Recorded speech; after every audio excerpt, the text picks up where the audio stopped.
corner of the house. By the way, we didn't tell you guys, we have a scent.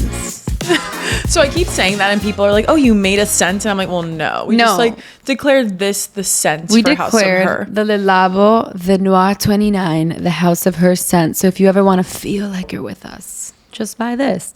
Exactly. We do. I wear it every day and everyone's addicted. We're going to leave it right there. It's amazing. Yeah. Okay. So this is Kathy's Corner, and this is truly an episode so you guys can get to know Kat. And a little bit behind the mic, you know, a little deeper. Yeah. So hopefully you guys relate to her. Yeah. Okay. Amazing. All right. I'm like so nervous. I'm nervous. I'm nervous because I want her to think my questions are good. So please let us know if you think my questions are good. Award-winning journalist? Yeah, maybe. Maybe. All right. We strive for the best. Okay. How would you describe yourself to someone who doesn't know you at all? No, we're going in off the defense. Fuck, I already hate this. Hate this? You're supposed to love this. No, I love it. Wait, I'm offended. No, I'm like, oh my God. 3 words. I actually didn't say 3. I said, how would you describe yourself to someone who doesn't know you at all? Okay. To someone that doesn't know me at all, first I'd obviously tell them I'm an Aquarius because I have to. Okay. I think I'm like a pretty independent, free-spirited person. I am somebody who loves to create. I've always loved fashion and taking pictures and kind of like now it's called creative direction, I guess. I never knew it was called that when I was younger, but like I always had visions and like I would kind of like help people bring them to life, like someone else would bring it to life kind of. Does that make sense? Yeah. Okay. Creative director. Like I'm somebody who can like, I think really creative direct, but I can't really execute all the time. Okay. Yeah. Not with like my own content, obviously, and stuff like that. But in certain situations, I think I'm pretty good at it. What's your favorite thing to create right now? Probably my vlogs. I've been loving my vlogs lately. It's just, I challenged myself to do Vlogmas this year. And it definitely has been a challenge. It is pretty difficult. But because I didn't like all these people now are like backtracking their content, you know, so they like batched it from before and they're like posting it now. And it's like, no, like I'm actually fucking like doing Vlogmas the way it used to be done. And it's really fun. Like, I don't know. I love having all these memories on video now. So I think it's cool. I want to show my kids. I was going to get into the vlogging. We can get into it now. So tell us a little bit about your vlogging era. How did you get into it? Why did you get into it? And like, are you loving it or what? Yes. So here's what happened with the vlogging era, because I started on my birthday last year. Yes. And I went to Napa. There's no way that was that long ago. I know. Get out of here. I wasn't consistent, but I will be now. I started. You have been. Yeah, I have been now, of course. Yeah. But I went to Napa with Teebs last year and I started vlogging and like we both have a lot of fun with it. Like he loves to be on camera. I think we're so silly when we're vlogging and we're like really being ourselves. Yeah. And I love watching YouTube creators. Like I found them when I started watching was probably around 2022 or 2021. And I was like, wow, this is like so relaxing. And you kind of just like fall in love with certain creators and like their vibe and what they do every day and their routines. And I followed these 2 creators, Julia and Hunter Havens, and they're like a married couple. And I love them so much. And I see so much of like me and Teebs in them, just like the way they interact. And I'm like, oh, this is so funny. Like there must be other couples out there that like really are like us. And I think people would find us kind of funny and entertaining. But I think it's just been, I'm not much of a TikTok person. Like short form content is not my forte. Like I just don't care for it. I'm somebody who like kind of wants it on in the background. So that's why I started vlogging. And I was like, I'm not going to do everything at once. So I don't really TikTok, but I do vlog and I just like the long form content more. I think it's more like you're really getting to know that person a little bit more. 100%. That was a long answer. No, it was great. What's been your favorite vlog so far? I think my first vlog ever. Oh. It was my Napa trip. What about Vlogmas? How has that been for you? That's like a lot of strain. I love Vlogmas. I don't know if people get bored because like it's basically like your routine every day, right? And so sometimes when I'm like working a lot, it's not so entertaining, but they're like, you know, random things. Like I'll do my morning routine, my night routine, a package haul. Like I have been kind of busy, so I have had more fun vlogs. That's good. Yeah. The busier, the better. Okay. Thank you. You're welcome. What does this season of your life feel like right now? Well, the season of life, I think, feels like building. And like we're really working on building House of Her, which I love, brick by brick. Brick by brick, baby. And I think like kind of just building a different type of relationship with myself. Like we say this every year, but I'm really trying to just do things that make me a lot happier rather than living for other people, because it kind of turns into like a crash out where I'm like, oh wait, like all I've been focusing on is making everybody else happy besides myself, and like nobody really has been asking me if I'm okay. Are you okay? Yeah, I'm okay. I just asked you that earlier today, but okay, good to know you're okay. Yes. So I'm just really like wanting to work on that. And something Mel Robbins said on the Him and Her show, which I'm going to do, and anyone else should follow lead, is she said to go through your camera roll and your calendar and look at what you did each month, and then go ask yourself these questions, which is, what are you going to start doing? What are you going to stop doing? And what are you going to continue doing? And it's also just like a nice way to reflect on your year, because this year for me, I think like kind of a lot of people, it just felt like a bit of a wash other than my engagement. But I got married and I feel the same. Yeah. Like, you know, that was obviously the highlight of my year, but I just feel like my wedding. Yeah. Actually, honestly. Yeah. I feel like I don't really know what happened this year. Like but it's so fast. I felt productive, but I didn't feel like I achieved much, which is okay. Like we're planting seeds, but I'm just really excited for hopefully like some fruit to grow in the next year. 100%. Yeah. Okay, beautiful. I love that season, and you will pick your fruits next year or in the near future. What's something people often misunderstand about you? I think people think I'm really intimidating. Yes. Yeah. Yes. I'm so not. Like I'm probably scared of you, you know? Like it's so funny because it's so true. Like you look so scary, like online or just like out and about. Like you just have this like very confident front, and it's so funny because you're actually like so sweet. I think I am a lot more confident now, like in myself and as a person, which is probably why I am nicer. I think like before I would be... Oh, you would be a bitch? No, I wouldn't be a bitch, but like I would be like insecure and probably like more scared of the other person, you know? Like that's so funny. I definitely am not a bitch. Like I was always just like insecure and like wanted to please anybody around me. I feel like you open your mouth, you're like, hi, how are you? Like, oh my God, like it's so nice to see you. Like you're just like so nice. Yeah, no, thank you. I mean, I know people think I'm intimidating. A lot of people like in college would say that they would be like, funny. I didn't want to like be your friend because I was like really scared of you. And I'm like, what? Like, yeah. I think you're friends now? Yeah. That's so funny. Yeah. Okay. What's something you've learned about yourself recently? I think I recently have learned that like I really, no matter like what, I do a lot of things like out of fear to please other people and to like make them happy, because I'm just like, I feel bad. That's like literally what I talk about in therapy. I'm always just like, I feel bad. Like, why? You know? Why do you feel bad? I don't know. Like, I'm trying to think for the other people pleasers out there. I guess I feel bad because I don't want someone to think I'm like a bad friend, a bad daughter, a bad niece, a bad person. Like, even though I know I'm none of those things, but I'm always just, I never want it to feel like a relationship is one-sided. So sometimes I take a hard look and I'm like, okay, wait, what has, like, honestly, I'm like, what has this person done for me? Cause like, why do I keep like breaking my back to do X, Y, Z? And if I can think of a lot of things they've done for me, then I feel extra bad. And I'm like, well, they do this and they do this. So like, I need to reciprocate, you know? Yeah. But like I've said before, if you do something like in a moment where you're not in the mood to do it, it's going to come back and bite you in the ass. 100%.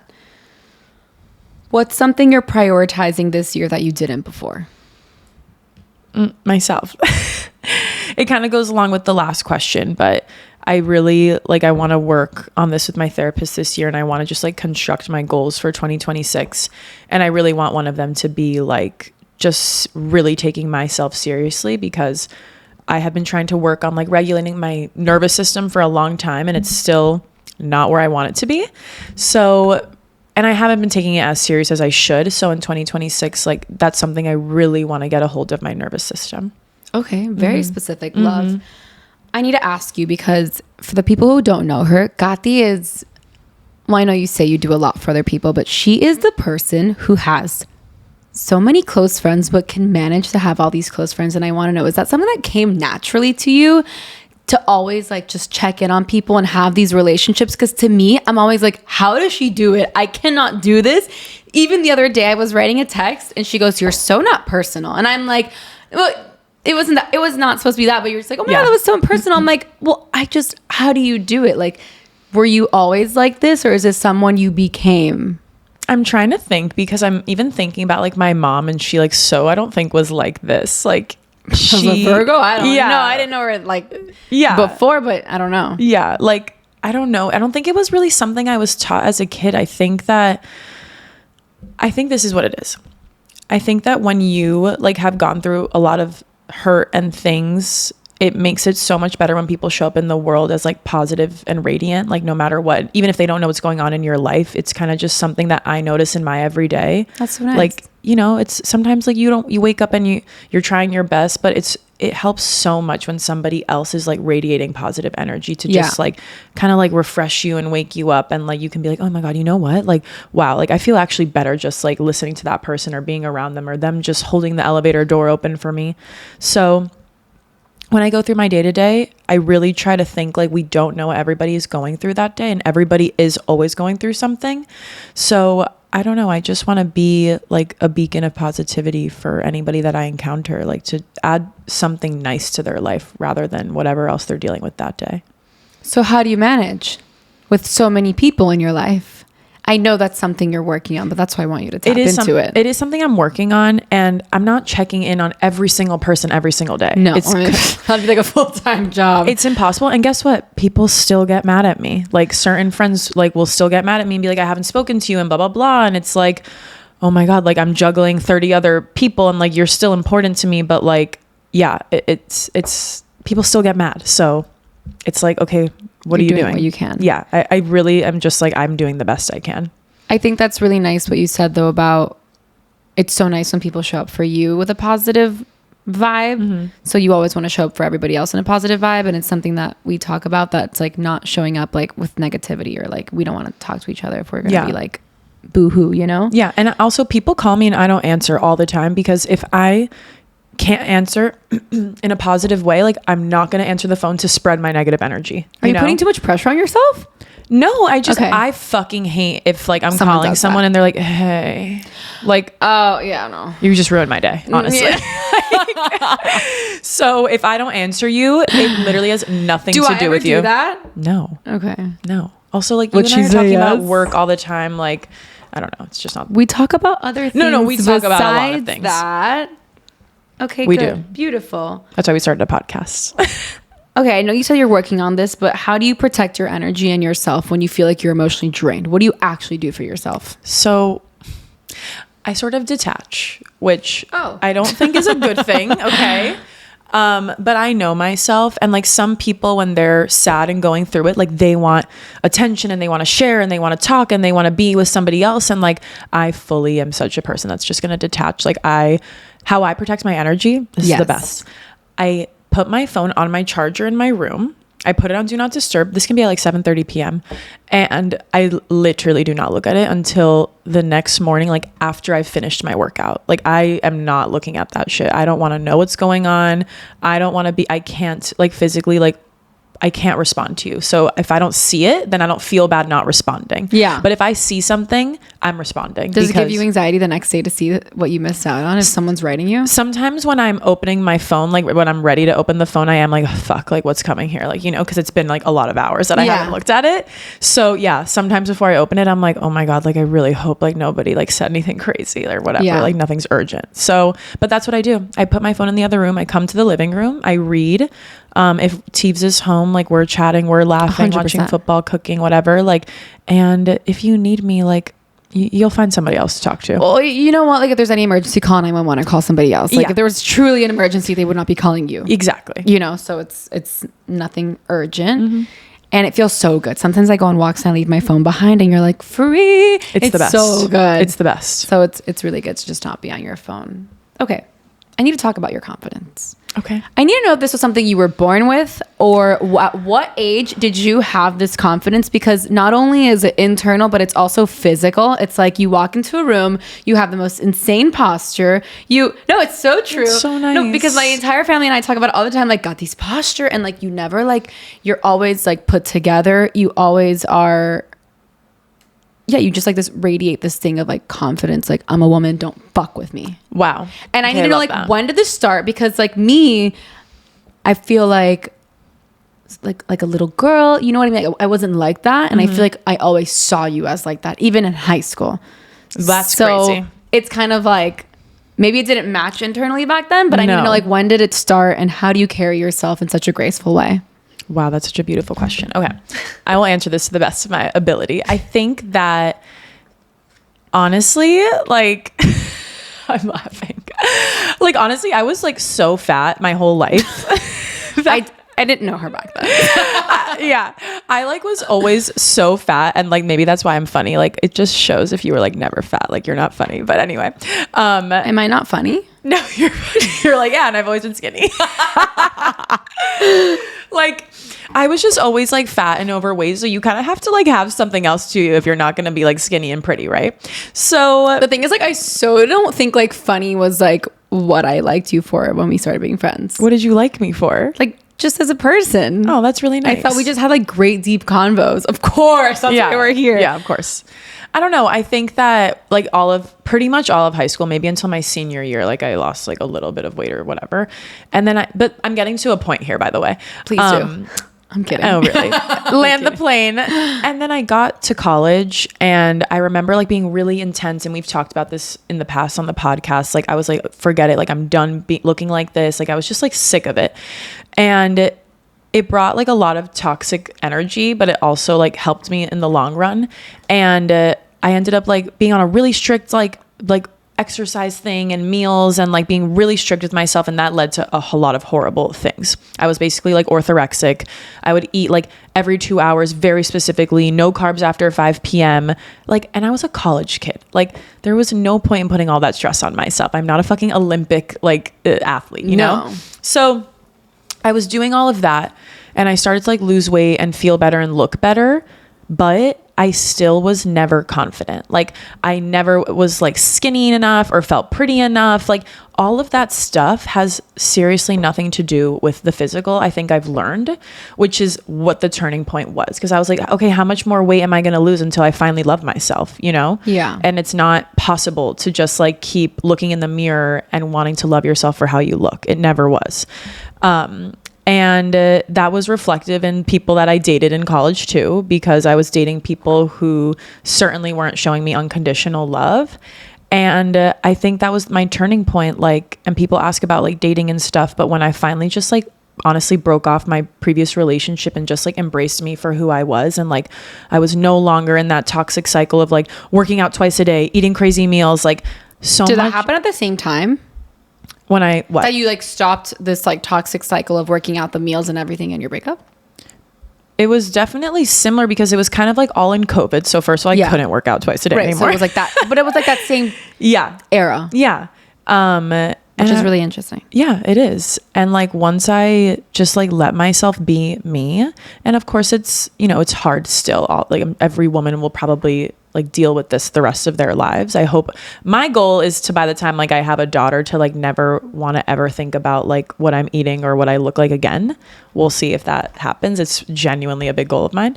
But I think like once you just really accept you for you and like all the other amazing qualities about yourself, then you let like a lot more love and light into your life. And I certainly found that with me and my fiance. And yeah, I think it's a work in progress. And I'm at a place now where I think we all go through ebbs and flows of like, oh, 100%. I want to be skinnier. I want to be prettier, blah, blah, blah. But like for what and to what extent? Because all of what you're searching for is already within you, and you just like need to dig deep and find it. It's not going to come from a 6-pack or like a ass, like a big ass. I don't know. Like, a big ass like mine. Yeah. Like Nicki Minaj. Exactly. So yeah. I just think that's so funny because it's like you always like have this thing that seems like you're just so secure.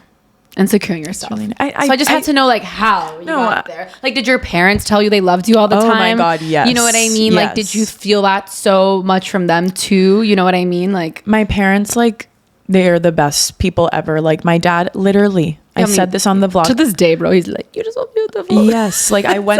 Tell him what you said the other day about your dad. No, I said this in the vlog. I went to breakfast with him, and every time we get breakfast, it's always after my workout. So I show up sweaty in my workout clothes, and he's like, I just need to take a picture of you. Like, you look so beautiful. So and I'm literally cute. like, I look like Hagrid.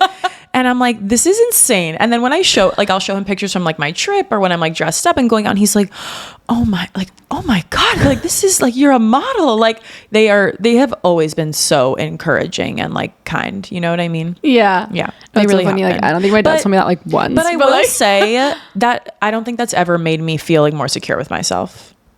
If that helps anybody who has never had that from their parents. I mean, I definitely wouldn't say like getting external opinions is like the way to get more confidence. Right. No, you know what I mean? But like from your parents, it's a different kind of dynamic. And I would say like it's nice to hear that too. It's totally. Just... And then my grandma kind of would just be like, why aren't you like having a six pack like your boy cousin, like who's a professional athlete? And I'd be like, okay. And she'd literally be like, you're way fatter than him. God, these stop. And I'd be like, okay, you're fat too, grandma. Just kidding. Love you, Bea. We love you, Bea. Okay. Okay, can I go somewhere deeper? Yeah. Okay. Let's get deep. Scalpel. Bear with me. What did you learn about yourself through a season of loss? Mm-hmm. Oh. Yeah. What did I learn about myself? Are you crying? No, but okay. I just like, can we go there? Yeah, of course. Okay. What do you think I learned about myself? I feel everything's such a blur sometimes. I feel like honestly, sometimes I don't know exactly what you were going through before. So I can't really say like how you were before to now, but I can't pinpoint exactly what you've changed, but I know that you have. I know that you're strong. I know that you're so resilient. You are such a positive being. And I want to say that you always were, but if anything, like now, like even what we were just speaking about, like how you always want to show up for people so positive. Like that's what I think. I think about that all the time. Mm-hmm. Like when I'm on my own, it's just like, I don't want to show up and be a negative Nancy for somebody else. And that's something that I've learned through you, which I feel like through your experience, you're like, you know, there's so much shit going on. I don't want to like be bringing people down. I don't think you ever did. Yeah. I think honestly, now that I'm thinking about it, when my mom was sick for 5 years, she got sick the year I left to college. And it was kind of like in and out of remission. It wasn't like so bad until pretty much the last like year and a half of her being here. And like as she was going through like seriously the most horrendous things I've ever witnessed in my life, like she, and I don't want to like say her whole story this second, but you don't have to. She had multiple myeloma, which is a cancer that attacks your blood cells, and like it really impacts your like whole body. Like at one point she became paralyzed from the waist down, and like that was like phase 1. Then we go to rehab, and she's like so positive. She's trying to learn how to walk again. Like, and I'm sitting there and I'm like, how is this woman even smiling? Like, I don't even understand. It's crazy. Yeah. And she went through a lot of other worse things following that. And she would still like every day wake up and be positive. It was insane. Like I would like go into her room. I'd be like hysterically crying, go into her room, like have to keep it together because she's keeping it together. Right. And the whole time, which I think was a blessing and a curse, but the whole time, like she was going through her last like month of life, which we didn't know it was going to be that, she would be like, it's going to be okay. It's going to be okay. I'm going to be okay. Like there was never one day where she did not say that. And I'd be like, okay. Yeah. My mom was my everything. Like I believe anything that bitch says. So I was like, okay, great. Yeah. You're going to be fine. Like, yeah. And then, you know, obviously she passed away, and I was like, what happened here? Because I did not think that this was happening. Do you think that helped you like stay more put together during that moment? Because you were like, yeah, I believe everything's gonna be okay. Like, do you think that helped you have more certainty? Like I said before, I'm somebody that like detaches, and in that time I was so I was like disassociating at that time. Like I would have to like meet with these doctors and all these people and watch her just, you know, really suffer and be in pain. And so I was just like stone cold. Like, and that's why after she passed, it really hit me like a billion bricks. And I want to say this because it's something that really fucking like pisses me off for no reason maybe. But like a lot of people have silly things to say when it comes to death. And like, sorry. Oh no, it's okay.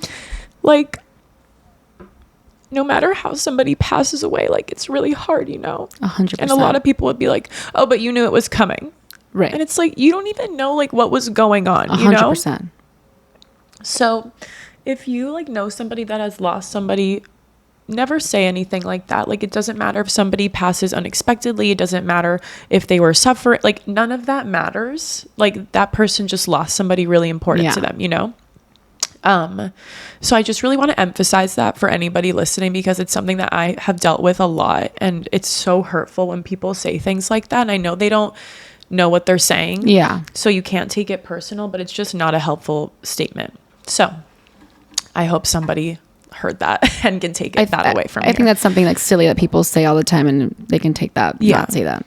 And back to what your original question was, like, I think how I've changed really is like being positive, because when I was really going through the time of my mom passing, like, I just remember like wanting to kind of do nothing, and obviously pushing myself to like go to yoga or do something. And I would walk into a yoga class. Nobody knows what's going on in my life. They don't know I was just at the hospital for 10 hours. Like, so if somebody were nice to me that day, like it made such a difference. So I really just want to show up in the world for other people like that. That's incredible. Well, you're incredibly strong. Thank you. And like, I just can't even believe like how strong and amazing you are today, having gone through that, because I honestly don't know what I would do. And it's just, it's incredible, the strength and the partner you found and just everything you're building. And it's just, it's incredible. Oh my God. Like, I'm going to start crying. No, I mean, we talk about this all the time, but like, I think when these things happen, you almost have like imposter syndrome. I don't know if that's the right word, but I'm kind of just like, I just try to like live my normal life. And then sometimes obviously like you can't. And I'm like, well, I shouldn't be sad anymore, you know? And it's like, that doesn't even make any sense. Like, it's really hard to not think about your mom every single day, you know? Of course. And I live a really happy, positive life. And you do. I mean, I can attest to it. I see you, you know, like you have a beautiful life. Yeah. So that's, What you, okay. Yeah. Well, just because you said being positive, what's another way that you would tell people to show up for others? Because I feel like sometimes we don't know how to show up for others. Like, how would you have wanted people to show up for you? It's really hard. And I don't think that there's a right or wrong way, because at that time, I think if people, like, everybody's showing up at once, kind of. Yeah. And that's super overwhelming, because I don't want to be on my phone texting every single person, you know, back or getting whatever. Back to everyone. Yeah. And I'm super grateful that everybody that did show up, but it's really true that like you just need to check in on your friends like after the fact, like months, years later. Like, it's not about that time, because there's going to be so many people who are showing up then. What's important is that, you know, in a month, 2 months, 1 year, I remember 6 months after my mom passed away, like my best friend Jackie came over and she just brought me like a humongous bouquet of flowers, like 6 months to the day. And it's like, I was like, wait, how did you even like know this, you know? Like, and of course I knew it. It's the first of every month, like, of course. And so I was just like, really, that was such a beautiful and nice gesture. And you also can't expect everybody to know all these dates, like her birthday, the day she passed. Like, it's a lot of information all the time, you know? And I'm not somebody who really likes to like post about it on Instagram. Yeah. Because I don't know. I just don't, that doesn't help me or my journey personally. So then people don't really know. But the people that are close to you do. And even if it's not on a certain date, just like friends who are genuinely like, how are you doing? Like, how are you feeling? So if you're feeling open to responding to like a message like that, a lot of the times you can just pretend that you're okay. Or you can actually like open up and have that conversation with a friend, and you're going to feel a lot better after. Even if it like makes you cry or think about certain things, like all of that stuff is really helpful for you in the long term. I remember when I met with our healer Eleanor for the first time, it was like a year after my mom had passed, and she was like, so you basically haven't dealt with any of your grief yet. And I was like, oh, great. And it's like, it takes a lot longer when you don't, you know, when you want to detach and disassociate. Yeah. But it's hard. Everyone's really different. What's been your way of dealing with it and not disassociating? Yeah. So I have a problem with my throat chakra where it like wants to be really tight and closed. And not open up. So this is kind of like where it's like almost toxic positivity, where if I'm not feeling good one day, like I don't want to call my friends to tell them I'm sad. Right. So I've gotten better at like calling certain people, like even my dad, you know, he at first wasn't, you know, the easiest person to support me, but we've come to like a really good place. And I feel like he's a really good person for me to talk to. So I don't like to call every single person I know that day and talk about it, you know? Yeah. And spread, like, nobody wants to answer a phone to somebody crying, you know, like that's not fun for anybody. Right. So that's kind of how I look at it. And I'm just like, well, who am I supposed to call? Like, nobody's going to want to like listen to this today. Which is why I have a therapist also. It's really important to have a therapist because that's what that person's job is. So, you know, they can handle it, but it's true. Like you don't want to call your friends all the time being like, I'm sad. Can I ask you one last question about this? How do you stay connected to her? Oh, okay. Well, I see like signs all the time. Because just to add on, I think it's so beautiful because I think you can still be connected. And there's people who have experienced loss who don't have the connection. And I'm like, maybe try it. Something really nice. That could be really nice. Well, you honestly are the instrument in me being able to do any of that. Because in the beginning, like, I remember I'd be like, oh, I just want to know what my mom would think about this. And first of all, people would be like, you don't want to know that you have the answer within yourself. Okay, sure. That's an annoying answer. I want to know what my fucking mom would think. Okay. And you would be like, why don't you ask her for signs? Like, and you've told me so many stories about like Ricky's dad and certain signs that like Ricky's mom has asked for, which I thought was so cool. And so you were like, why don't you just ask for like a tomato or like this or that? And so I started to do that, and it feels like weird in the beginning. And now, literally this morning, I had my legs up the wall and I was just talking to my mom out loud. And like, it's so weird at first. And I would be like whispering, like, I'm like, I don't want anyone to hear me. Like no one's home. And literally like for the first time ever, I said to Teebs the other day, I was like, you know, like sometimes I like pray or like talk to my mom when you're not home. And he's like, why can't we do it together? Yeah. And I'm like, I don't know. And this morning I had my legs up the wall and I'm reading this book that my friend Caroline just gave me. And it's called Signs. And it's a medium who basically tells stories of her clients and like signs that all of her clients have received from people that have passed. And it's so funny. Like a lot of the times on her birthday or her angelversary is what I call it, the day she passed. That's really cute. So many Marissa's mom actually coined that term. That's really cute. So much crazy shit happens. Like I remember I got into my car and that song, like I don't have this song on my phone and I don't even have like Apple Music. I use Spotify, and that song like, ooh, it must be heaven, like just started like playing. And I was like, God, what the fuck is going on here? And they say in the book, like all those tech glitches and things like that, like it is the other side, like trying to connect with you. I like love this shit. No, I think it's amazing. I can't think about everything, but didn't you get another song once? In the car, I feel like we were talking. You're like, Gio, I walked into the car and there was a song. No, playing. That's what it was. Oh, it was that one? It was called like Just Like Heaven or something. Oh, yeah, and Just Like Heaven. Yeah. This is insane. My mom has like a very like, I would say like not a unique name, like not a common name. Her name was Lisette, and I was at Maman getting a coffee, and they're like, Kat, and I like walk up, and they always put like the receipt down with the coffee on top, and the receipt said Lisette. That's so funny. And I'm like, is this for Kat? And they're like, oh yeah, sorry, we gave you the wrong receipt. I just got goosebumps. And I was like, goosebumps. Oh, I'm like, okay. Like, wait, I remember when you had to talk about when you went to Sun Life. Oh, that was the day after. Oh yeah. Oh my God. So the day after my mom passed, it was the day of technically. No, but wait, I'm sorry. The receipt said Lisette. At Maman. Oh, okay, but I'm talking about when you went to Sun Life and it was on your cup. That was the day of. My mom passed at like 1 in the morning. And then the one was the day after? No, Maman happened like 2 days ago. Oh, I was like, these happen back to back. That's crazy. No, my bad. Oh, okay. No, yeah, I'm saying that's another sign that like. So when Sun Life like opened here, like I'd go all the fucking time. And this was like whatever, in 2022. And I'm like going with Teebs and Emily, and I don't even know what was going on that day, but it was the day that my mom passed, and like she had already passed, like I knew. And we go to Sun Life and I get a smoothie and they give it to me. Like nobody else's cup had anything on it, and my cup just said like, Kat, you are so loved. And I was like, what the fuck? Like Teebs and Emily did not have writing on their cup. Like it was so, we took a picture like immediately. We were like, oh no, this is her. Like it was immediate. And it was crazy insane. that it happened like right after. It's kind of like letting you know like everything's going to be okay. Yeah. You know? Yeah.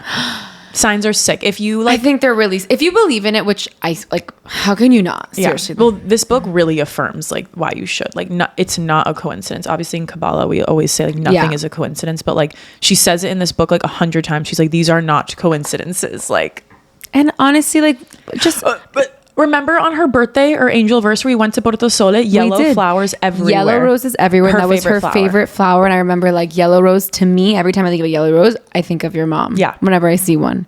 And we went there and there was roses everywhere. There's so many of them. And it's honestly like, don't believe it, but like, why not believe it? It makes it so much better. You know what I mean? Like, it's just like, it just makes it all so much better. It's so cute. Like, I was like, okay, this is an example of what I was asking for. Sorry, we're like talking a lot about this, but we were in the car, me and Teebs last night. And before we had said, okay, like mommy, give us a bumblebee if we should go to Dallas for my birthday, and give us a butterfly if we should go to Nashville. And we're in the car and I don't know what playlist was playing. I don't know whose phone, this was like not something I or him put on. It just started playing. And that song See You Again by Tyler, the Creator comes on, and I sing this one part like without even like noticing. Yeah. And he says like bumblebee on the seat. And I was like, Teebs, bumblebee. You're like, that's my sign. Yeah. Dallas it is. Yeah. Oh, so they're everywhere. Like you should look for them, you know, like whatever. It makes me really happy. So it makes me so happy too. I love it. And I think that's a beautiful way to end this segment. Bye. And segueing into the next one is your wedding. Oh my God. I was going to say you're getting married next year, but like technically you're not. Oh, but I'm literally not. You know, like you kind of are. Let's just say it's like the first few days of 2027. Mm-hmm. What's been the most surprising thing that you've just realized wedding planning? I feel like when you think about it and like when you're actually in the process, it feels different. Surprising? Like, I think I'm kind of surprised at how chill I am or how decisive I've been. Like I thought been so chill. I thought this was going to be way more like, I don't know what I'm going to do and I don't know the vibe and I don't know. And I'm just like, this is it. This is the vibe. This is it. I don't really care, you know? And after like trying to plan a destination wedding where it was just getting complicated and they were like, you can only have 80 people, whatever. Yeah. I was like, I don't even fucking care what this wedding looks or is like as long as I have every single person that I want in that room, like genuinely, like we're just going to dance and laugh and have the best night ever. And that's just been my mindset the whole time. And something else that I've been really adamant about is like, if Instagram didn't exist, how would I plan this wedding? Oh, I love that. Because when it comes to wedding planning and everyone knows, it's like, there's always something else you can add on. There's always something else you can do, right? Course. So like, when the fuck does it end? And literally never. You could customize like every fucking corner of a room if you wanted to. Yeah. And it's like, what do I really care about? Like, I don't care about somebody posting a picture of my menu with my logo and my napkin and like, I mean, I don't even know if I'm going to do that or not. I'm just saying like, I don't care about that. So when it comes to those decisions and even the flowers, like I don't need 1 billion flowers. Like, I don't know. I want the flowers to like the flowers. I want the pictures to obviously be nice and pretty. I'm having them forever. But like, I just think, less is more. Less is more, sure. But I just really hate like the whole weddings on Instagram thing right now. Like, I just think it's so overwhelming. And I'm literally like, what? Since when is everyone Jeff Bezos around here? Like, what the hell are you guys I know how much everything is. And it's like, oh my God, like, why are you even spending this much money on XYZ, you know? Yeah. And some things like really don't make a difference at all. Like on your day, it's just like a detail. Yeah. And whatever, if maybe like, I'm not the type of girl who dreamed about my wedding since I was little, like, you know, and maybe if some people are like, that's beautiful and that's their dream come true. Personally, I want to just like have a lot of fun. That's my main concern. What are you looking forward to the most? Like literally dancing. Really? I don't like the music and the dancing. And I'm really looking forward to my rehearsal dinner because I'm so grateful and everyone that comes to our wedding is very special. But obviously like my rehearsal dinner is just going to be like everyone I love so fucking much. And like, it's going to be the one moment of just everyone I love so much together, you know? So I'm really excited for that, which is random, but yeah, that's a cute little thing. At what moment did you realize that you were going to marry Riley? This is a funny question because I don't think that like, do you think there was one moment? No. Yeah. So, or was there like a season or a month or a chapter you're like, no, I can really like see myself being with this guy forever? Yes. I mean, nobody makes me laugh harder than that man. Aww. Like when I'm with Riley, like I'm going to be laughing and smiling no matter what. And listen, he's fucking annoying sometimes. Okay. Like everyone's annoying sometimes, but no matter what, like I know that I can have joy in my life if I'm next to him. So, oh my God, that was so cute. And this is my favorite thing ever, actually. I'll never forget the first time he said this. Now we say it all the time, but he was like, I cannot wait to have a little girl that looks like you. Oh, that's girl. Really cute. Like, Ricky, say that to me. When he said that, I was just like, this man is going to be the best like father and like best like supporter for everything. No, I'm obsessed. But it takes... I want to like really emphasize, like we were together for 5 years, you know, like before we got engaged, and it really sometimes takes a lot of time. And maybe that's also because we were together younger, like we started dating at 21, and a lot happens from 21 to 26, whatever. Or, oh my God, are you kidding me? Yeah. We were 20. No, we were 21. But I don't know. I just think that like it has not always been like roses and whatever. Like there's a lot of shit that we went through as a couple too. But things can like shift and change. And like I don't know the exact moment, but there definitely was a shift with me where I was just like, I'm obsessed with this person. Like, and I never ever like want to let them go. That's really cute. That's really cute. Okay. Another thing about Katy, you guys, is that she's extremely consistent. I am. Disciplined. Oh. You're consistent. Yes, yeah, and I'm you're disciplined for sure. 100%. So I need to know what your daily morning routine looks like right now. Okay. Well, my favorite quote ever, which I used to have this pasted next to my bed in college, it was on a sticky note, and I would like, it would be on my bedside table, like facing me. So if I'm like sleeping on my side and I open my eyes, the sticky note was right in front of me. And it said, run your day. Don't let the day run you. Oh, that's a good one. And that's because there were so many times where like, everyone does this, right? You wake up at 7:30, you have to be out the door at 7:40, and you're just like scrambling in this chaos ass energy. And then it's with you the rest of your day, you know? So I found out definitely like at a younger age, like in college, like maybe like 19 or something, I was like, I will not be doing that anymore. And I started to just become like very disciplined. Like I would schedule everything in my day. Also, if college teaches you anything, it's time management. Yeah. Like forget about everything, every class, whatever. It's all about time management. So I would wake up, I would work out at like 5 a.m. I would always have an 8 a.m. class. So I'd finish. She's an early riser. That's another thing.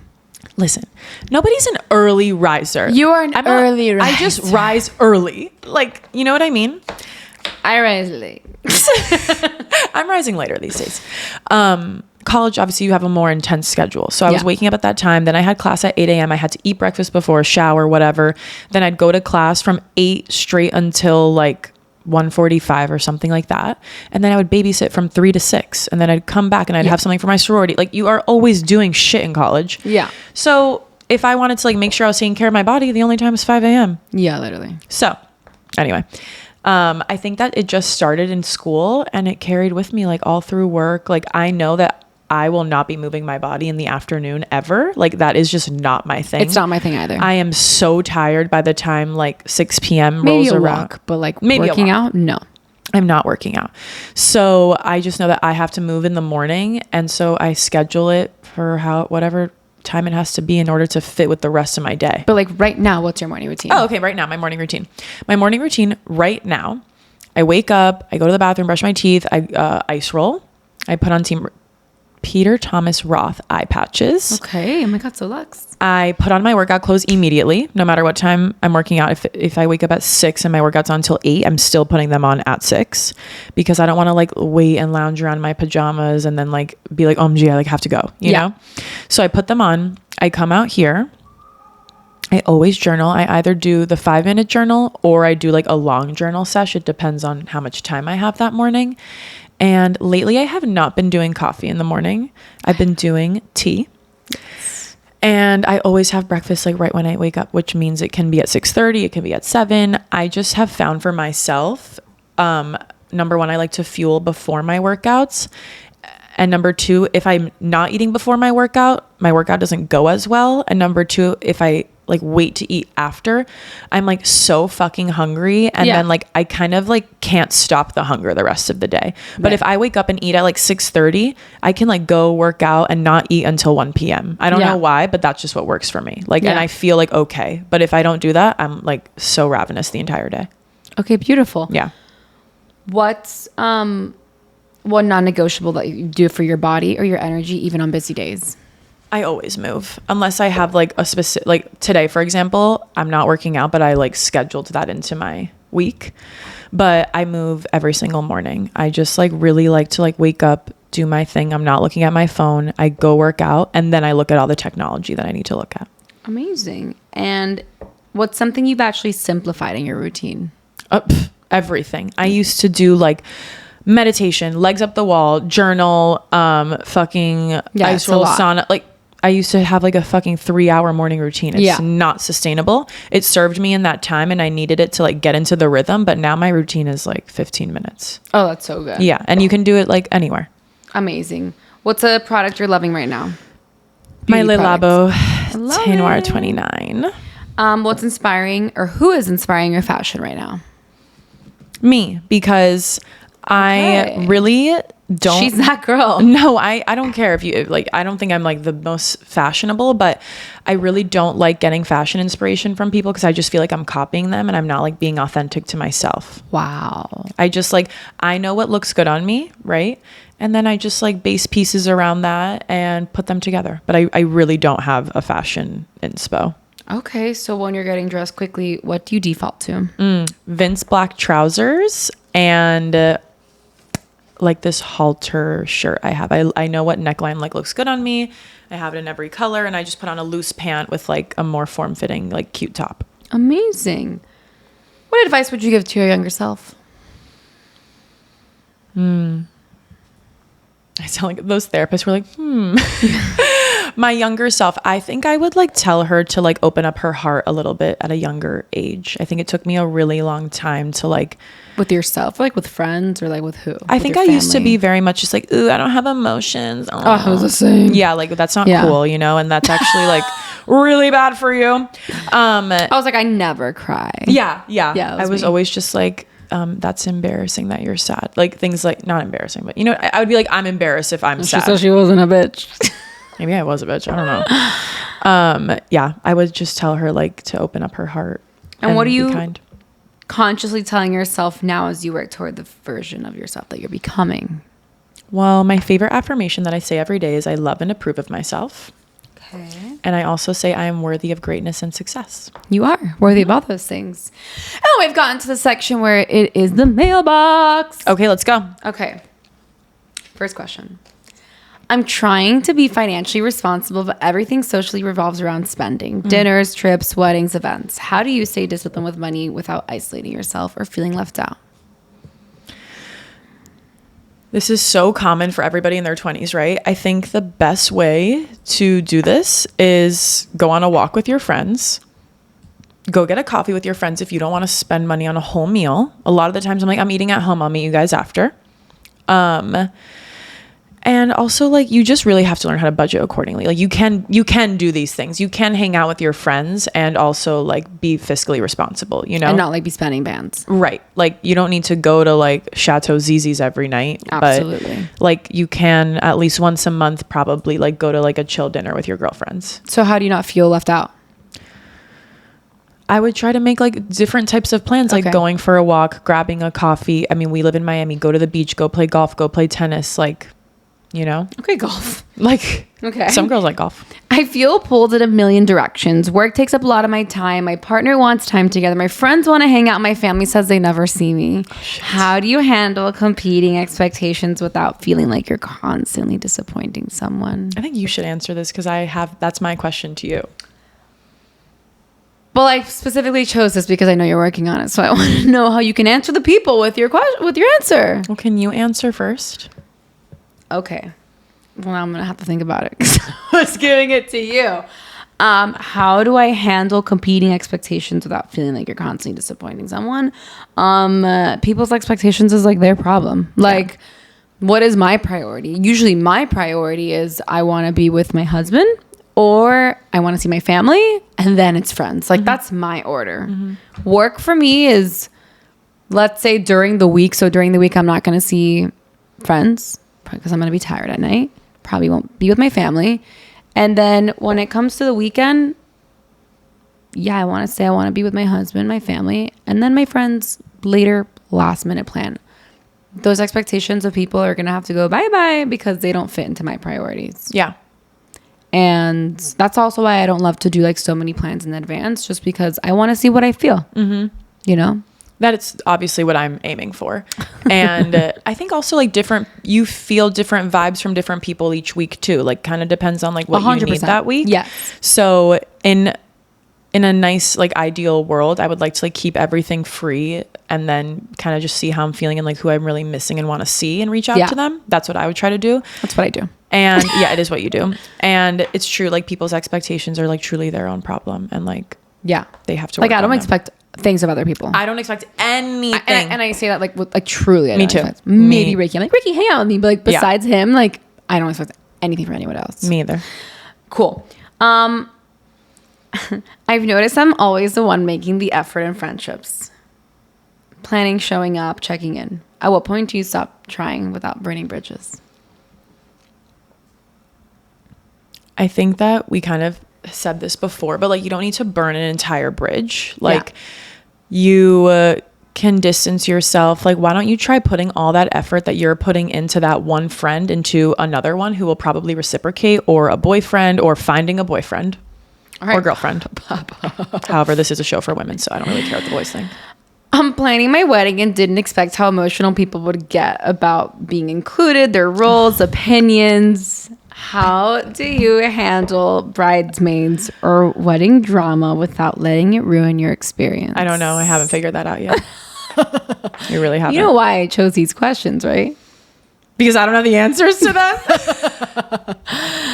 No, because you're working through the same thing, so you can relate. I can relate, but I don't have the answer to that, which is why I like haven't even asked my bridesmaids to be my bridesmaids yet, because I can't figure it out. Okay, but I mean like the people, actually I don't mean whatever this person means, the bridesmaids, but okay. I mean, my short answer that my therapist would tell me is, once again, like, you need to make yourself happy. It's your fucking wedding. 100%. I know that's what any bride would tell you. Right. I feel like. Yeah. But I wouldn't know. But I do think it's hard, like, but it's kind of, it goes back to like, okay, those people's expectations are kind of their problem. Okay, amazing. Is that it? That's it. Oh my God, I hope that this was like a good episode. That was Katy's Corner. I think you guys can all get to know her a little better. Her takes. Why she is the way she is. This beautiful, magnetic, strong, resilient woman. Oh, that's so nice. Whom we love so much. And who's half of House of Her. Half of House of Her. Thank you guys so much for listening. And we will tune back in next week. Bye. Bye.